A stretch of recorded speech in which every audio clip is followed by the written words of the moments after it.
Malam kini ibu bapak agak lama balik seketek. Yang mana? Oh, agak ada palu seketek. Jadi berdiri adik menjadi sugeng bukan untuk menceramai ibu bapak yang cintai Allah, namun berbagi ilmu sedikit. Baiklah, kita mulai. Assalamualaikum warahmatullahi wabarakatuh.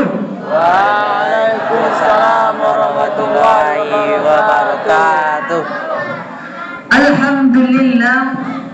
Alhamdulillahilladzi hadana li hadza wa ma kunna linahtadiya laula an hadallah. Asyhadu an la ilaha illallah wahdahu la syarikalah. Wa asyhadu anna Muhammadan abduhu wa rasuluhu la nabiyya ba'da amma ba'du. Awal kata permukaan salam, tiada kata yang pantas yaitu kalimat puji syukur kepada Allah, karena kita manusia tidak terlepas dari limpahan nikmat taufik serta hidayahnya. Setiap hari Allah memberikan nikmat iman, Islam dan kesehatan kepada diri kita. Salawat dan salam kita mohonkan kepada Allah, semoga tetap tercurahkan kepada pemuda padang pasir, intannya kota Mekah, berliannya kota Madinah, yang mengabaikan dirinya bermandikan anak panah. Siapakah dia? Yakni Nabi besar Muhammad sallallahu alaihi wasallam. Yang mana beliau telah membawa kita daripada zaman kebodohan kepada zaman yang penuh ilmu pengetahuan, penuh akhlak karimah, yang tentu dicintai orang banyak dan cintai oleh Allah Subhanahu wa taala. Yang sama-sama kita hormati pengurus Mushola Mustautin, yang sama-sama kita hormati nenek mama, alim ulama, cadik pandai, serta pemuka-pemuka masyarakat yang hadir pada kesempatan yang berbahagia ini. Perkenalan pertama, nama Ananda Jelhandrika. Ananda bersekolah di Mankoto Baru, Darmasraya, bukan Padang Panjang. Saudara saya di Padang Panjang dan Ananda sendiri di Darmasraya. Tinggal Ananda sekarang masih di Surumai, yakni di Bukit Berbunga. Yang pertama. Yang kedua, status Ananda. Ini penting. Nanti ragu kecil-kecil. Alhamdulillah Ananda sekarang telah berkeluarga. Alhamdulillah. Yang pertama, Ananda, keluarga Ananda, bapak Ananda, ibu Ananda, adik Ananda, dan kakak Ananda. Baik Bapak Ibu dicintai Allah Subhanahu wa taala, pada kesempatan yang berbahagia ini Ananda menyampaikan pidato yang berjudul tugas manusia diciptakan di muka bumi ini. Begitu tugas manusia. Apakah tujuan Allah Subhanahu wa taala menciptakan kita ke muka bumi ini? Yakni pertama, tujuan Allah hanya untuk ibadah. Ibu bapak yang ada di sini datang dari rumah menuju ke sini tujuannya untuk menggapai ridhonya Allah Subhanahu wa taala. Tujuan bapak bukanlah untuk tidur, bukan untuk bergunjing, bukan untuk ngobrol, bukan untuk melamuni hutang yang banyak di rumah. Namun tujuan ibu adalah untuk menggapai ridhonya Allah Subhanahu wa taala. Ibu mempunyai anak gadis, punya anak bujang, dari masuk sekolah. Tujuan ibu bapak untuk mendapatkan anaknya ilmu pengetahuan dan menjadi orang yang terpenting di masyarakat, agama, nusa dan bangsa. Apakah tujuan kita diciptakan di muka bumi ini? Terdapat dalam surah Az-Zariyat ayat 56. Apa kata Allah? A'udzu billahi minasy syaithanir rajim. Bismillahirrahmanirrahim.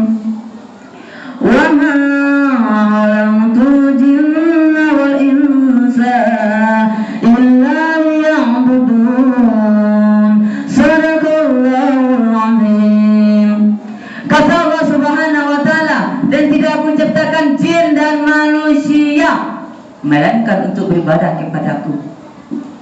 Tujuan kita diciptakan bukanlah untuk memupuk mobil Toyota dan Avanza, bukan untuk memupuk istri yang cantik dan suami yang ganteng, dan bukan untuk memupuk rumah yang sangat tinggi. Namun tujuan kita hidup di dunia adalah hanya untuk ibadah. Ibu bapak cintai Allah Subhanahu wa ta'ala, apakah ibadah yang pertama? Ibadah itu banyak. Yang pertama yang kita baca pada kesempatan ini adalah bulan puasa, yakni adalah puasa. Puasa dalam arti adalah menahan apa? Menahan makan, menahan minum. Namun bukan itu yang kita tuju. Namun menahan hawa nafsu yang ada pada diri kita. Terkadang orang banyak berpuasa, namun dia tetap melakukan zina-zina yang lain. Dia tetap berpuasa, namun dia tetap bergunjing di rumah orang temannya. Ibu bapak yang cintai Allah Subhanahu wa ta'ala, puasa merupakan suatu proses belajar bagi diri kita. Belajar menahan pandangan, menahan dari hawa nafsu godaan. Ibu bapak cinta Allah, kalau tidak yakin nafsu ini banyak, ada buktinya. Contoh, andai kata, mudah gak kejadian. Andai kata Ijil pakai motor ninja, jalan di pasar beduk, nampak perempuan, pipis. Ini tidak benar. Andai kata yang dilakukan itu berarti bukan amal ibadah yang telah dilakukan, tidak ada, hanya menahan hawa, hanya menahan lapar dan haus. Yang kedua, ibadah adalah sholat. Bagaimanakah orang tua kita menyuruh kita sholat? Hai, jangan mereka sholat subuh lah jam 7. Hai saudaraku, mari kita sholat, karena sholat dapat mencegah dari perbuatan keji dan munkar. Wa aqimus sholat, inna sholata tanha 'anil fahsya'i wal munkar. Dirikanlah sholat, karena sholat itu dapat mempercegah perbuatan keji dan munkar. Allah Subhanahu wa ta'ala menyuruh kita bukan untuk hanya mengerjakan, namun Allah menyuruh kita untuk mendirikan sholat. Apa bedanya orang yang mendirikan dengan mengerjakan? Orang yang mengerjakan sholat, ibu bapak, dia sholat zina tetap lancar, dia sholat tetap melihat hal yang aneh, dia sholat dia tetap bergunjing. Namun beda dengan orang yang mendirikan sholat, yang menjadi kebutuhan dalam hatinya. Sholat menjadi kebutuhan dalam hatinya. Ketika dia melihat sesuatu yang itunya zina, maka dia mengucapkan astagfirullahaladzim, karena sholat datang kepada dirinya. Hai Jel, jangan tanya aja anak kadidu. Datang sholat kepada kita karena itu adalah dosa, kata Allah Subhanahu wa ta'ala. Yang ketiga, kenapa pemuda kita lalai dengan sholat? Karena dia tidak mempunyai ilmu agama. Ini sama disampaikan oleh saudara saya tadi. Kenapa orang sekarang tidak mau sholat? Karena tidak mempunyai ilmu agama. Sekarang belajar dimanapun, kayak di SMK, ini bukan guru kan? Benar kenyataan, SMA, SMP, kan itu dulu SMP, pelajaran agama terkadang hanya 1 jam dalam 1 hari.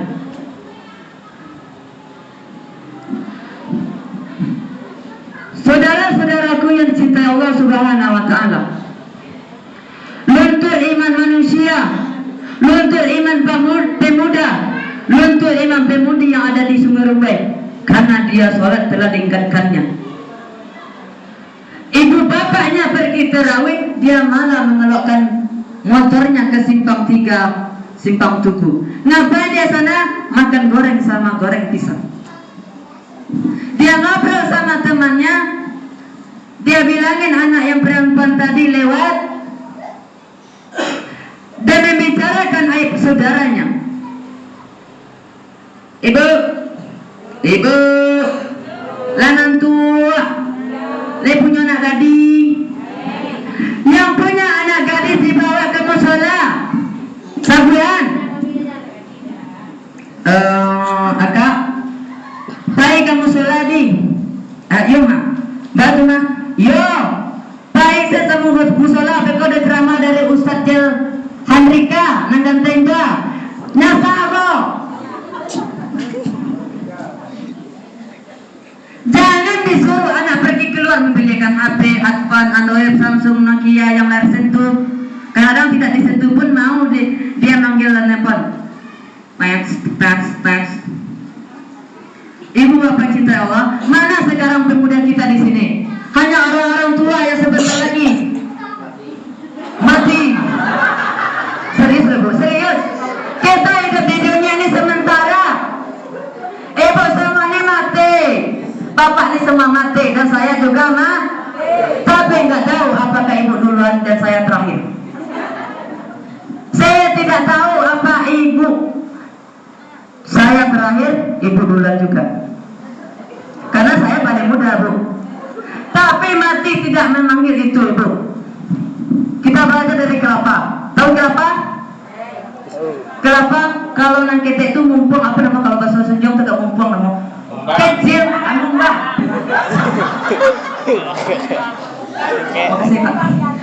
Mumpang itu Bu, itulah nama. Nang ketek itu Bu, nyuma sibli jatuh Bu ketek dah. Ibaratkan anak ketek nang kini, mati dah. Baru lagi pos langsung mati. Kita lihat kelapa yang masih muda, tidak muda. Ibu suka nak kelapa, ini yang muda apa yang tua? Saya tahu deh, bapakku suka muda-muda dan adikku. Yang muda saja orang mengambilnya karena suka. Terus diambil yang muda. Nawanya habis. Anak muda ada meninggal nggak? Ada kan? Ada. Kemarin anak Semka, Innalillahi wa inna ilaihi saudara kita ada yang meninggal karena motor-motoran. Yang tua untuk membuat gulai, ikan, ayam, ubi. Yang tua apa yang muda diambil? Yang tua diambil mati langsung. Dikuping mati langsung dipamuak. Jadi tidak ada ibu jangan bangga. Punya bini aja, punya laki aja mereka. Punya rumah, punya otot jangan bangga. Nah kalau satu dan bawa tu baju putih. Kayak kapan? Ibu bapak cinta Allah. Itulah pemuda sekarang. Mari dari saya sendiri dan saudara saya, mari kita selamatkan pemuda. Jangan biarkan dia keluar. Jangan berikan motor FU, jangan berikan motor Vario, jangan berikan motor Mio. Suruh motor Mio-nya bawa ke Siko. Ada Ustaz Ijaz sama Ustaz Rizal Siko. Nah muda-muda. Nah gaya-gaya paling lagi. Ibu bapak cinta Allah, bagaimanakah kewajiban menuntut ilmu ini? Sama seperti saudara tadi, thalabul ilmi faridatun 'ala kulli muslimin wa muslimat. Menuntut ilmu kewajiban bagi setiap muslimin dan muslimat. Kewajiban yang dipanggil bagi kita semua. Terus, apakah dengan punya ilmu ini kita akan dicintai Allah? Akankah derajat kita ditinggikan? Benar. Apakah kita disayang masyarakat? Benar. Apakah kita selalu disanjung masyarakat? Tentu. Pengalaman ibu, ini pengalaman bukan sombong. Ijel di musola di rumah, mungkin nggak ada alim sakete, mungkin sakete. Ada orang tipu amak-amak karena alim mungkin Ijel mayang isal, mayang bahasa Allahu Akbar. Rancak iramanya kan ada amak-amak di belakang. Sudah semayang, apa TV ibu tuh? Dia pandai ya betul pandai, pikir pandai, imam pandai. Dia pada nak gadi ya maaf, wajib saya kijer ini. Yo bana, dia tak bisa yo bana. Jel, kalau nak gadi ya maaf bang, wajib saya kijer ini. Ikhlas sama ikhlas. Yo bana, dia tak bisa yo. Itulah didiklah pemuda sekarang untuk menuntut ilmu. Kini pemuda dia pergi keluar motor-motor tas mati tak yang muda yang diambil di Allah dulu. Mati. Kalau dari yang mana masuk neraka? Ibu bapa cinta Allah. Masihkah kita bahagia dengan datangnya bulan Ramadan? Alhamdulillah, ini ceritanya orang yang masuk surga. Bagaimana kata Rasulullah SAW? Barang siapa yang bahagia hatinya dengan datangnya bulan Ramadan, maka Allah mengharamkan tubuhnya masuk, diharamkan tubuhnya dimakan oleh api neraka. Jadi masuk sarung. Nah itu.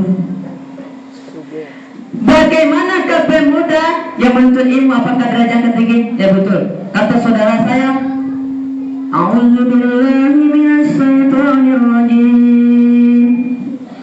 Yarfa'illahu alladhina minkum walladhina utul ilma darajat. Aku tinggikan derajat orang-orang yang beriman di antara kamu dan orang-orang yang punya ilmu pengetahuan beberapa derajat. Orang yang mempunyai derajat akan disanjung. Contoh ketua musala kita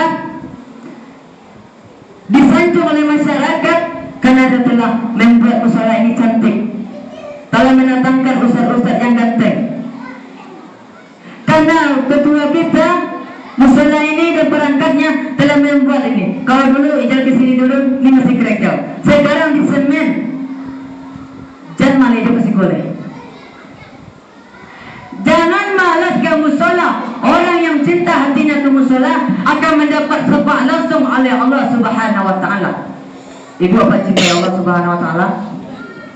Sekali kesimpulan kita ambil pada bulan puasa ini, jangan kita buang waktu.